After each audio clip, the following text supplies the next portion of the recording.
মাত্র ১ ঘন্টার বৃষ্টিতেই জলাবদ্ধ হয়ে যাচ্ছে ঢাকার বিভিন্ন এলাকা।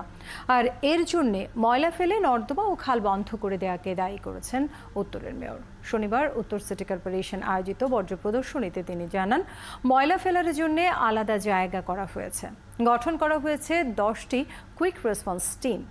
রহিম রোমনের প্রতিবেদন। 1, 2, 3 ঢাকায় জমি জিতে নিন 100% ক্যাশব্যাক সহ 20 কোটি টাকার পুরস্কার। শনিবার সকালে 1 ঘন্টার বৃষ্টিতে তলিয়ে যায় নগরীর বহু সড়ক। তীব্র জলাবদ্ধতায় নাকাল নগরবাসী। একটুখানি বৃষ্টিতে এমন জলাবদ্ধতার পেছনে রয়েছে নর্দমা ও খালগুলো ময়লায় বন্ধ হয়ে যাওয়া, যার অনেকটা দায় অসচেতন নগরবাসীর।